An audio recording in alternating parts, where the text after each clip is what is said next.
Hello everybody, I'm Vincent Penning. I'm in Sydney with my friend Kian at Authentink, and I'm going to be doing a little interview with him. White trash, hardcore, rock and roll, fuck you!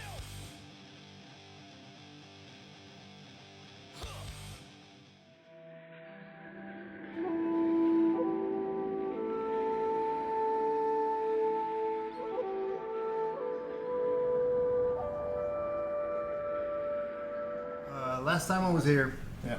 you were doing everything by machine, right? Yeah. And you had a tattoo chair and everything. Normal Japanese tattoo. style tattooer in a chair. Yes. Yeah. Now I come here, you have all these mats that we're sitting on right now, and you're doing everything by hand. Can you tell me something about that?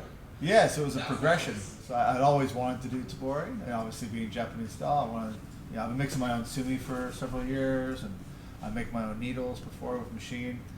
And then I became friends with the guy Horikashi from Gifu. He tattooed me.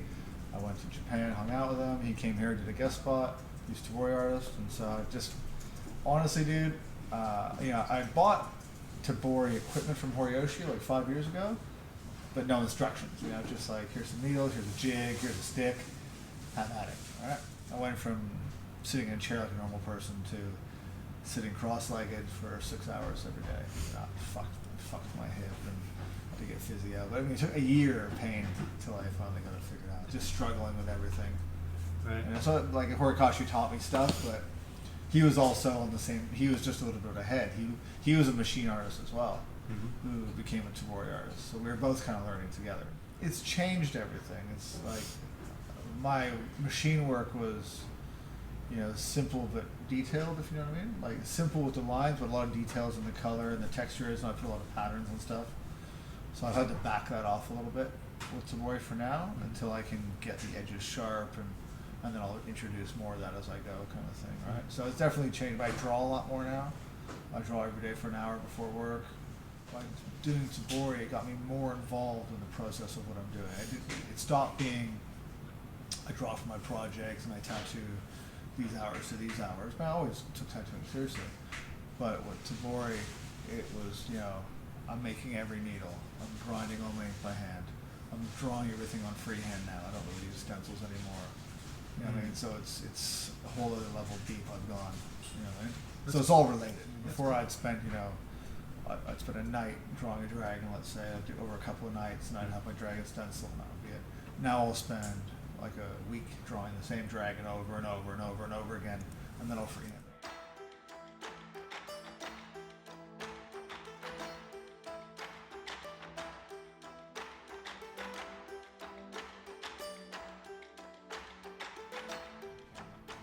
It was when you could buy pre-made tattoo needles that everything fucking changed.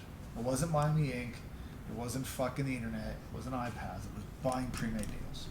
Before that, it was ink, right? If you couldn't make your own ink, you couldn't tattoo, but you can borrow ink off people. If I make a liter of fucking ink, and I like you, I'll give you a bottle, but I ain't making fucking needles for you. You know what I mean? You're gonna make those things yourself, right? So, if you couldn't make tattoo needles in the 90s, you weren't tattooing. Right? And no one's fucking teaching you how to do it unless you're really cool, right? But if you didn't have someone show you hands-on how to solder, how to make needles, I mean, you weren't doing it very well, right? So up until that point, that was the gatekeeper. It wasn't anything other than being able to make a decent tattoo needle. Because if you couldn't make a good needle, you couldn't make a good line. And as we all know, tattoos are based off good lines, right? So when the Chinese needles pre-mades came out, it was like fucking everybody could be a tattooer, yeah? Cute girl, the fucking nerdy guy, everybody. Because before that, it was a guitar string. That's how I learned. I learned on it with a sharpened guitar string. So I hung out in the little street gang I was in. There's a few tattooers. Some had real machines, some had homemade stuff. So I learned off those guys. I tattooed myself. I did some scratchy shit on people when I was like 16, 17. I was like, this is fun. I always knew I wanted to be a tattooer, but I didn't have money to buy equipment. I didn't have the means.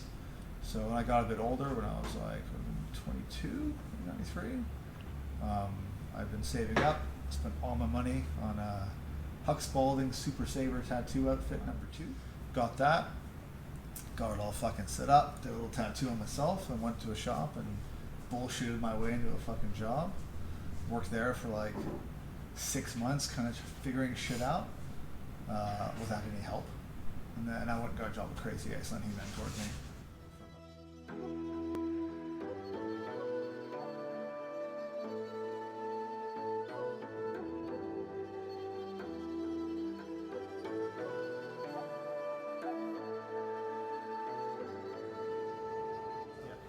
With the Japanese stuff, it just had power, it had strength, and for me it was a classic style. It wasn't a fad, it wasn't a trend, it wasn't going to go away, it wasn't going to age badly. You know, I think classic Japanese, when it's done properly, you know, it looks good now, it looks good in 20 years. Like, some of the things change, right? But the style itself is powerful. I mean, they've been doing the same style for 300 years, and you know, and there's so much you're never going to master it. I mean, the lexicon of things that you can do, you can specialize in the macabre, you can specialize in beautiful women, you can specialize in dragons. I mean, there's so much fucking shit to learn. You know, I'll spend a month drawing dragons, then forget how to draw snakes, and spend a month redrawing snakes, and do demons, and then go back to geishas. Never ending. Well, I like more like the traditional, like proper Japanese style. You know, I mean, I respect the guys who do the European stuff or the American stuff, but I'm really particular. You know, I only do fullbacks. I don't stop at the waist. I don't do just the butt. I only do from neck to knee. Oh, look, I'm a big fan of Horisumi the second, man.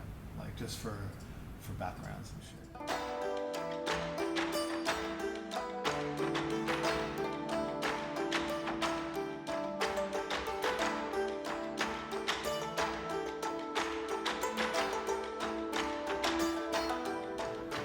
Kian, thank you very much. Thanks, buddy. Thanks for having me and for doing the interview. Yeah, of course, dude. Where can people find your shop online? Or Yeah, you can Google just Authentink, AUTHENTINK, Authentink.com, or Horisumi.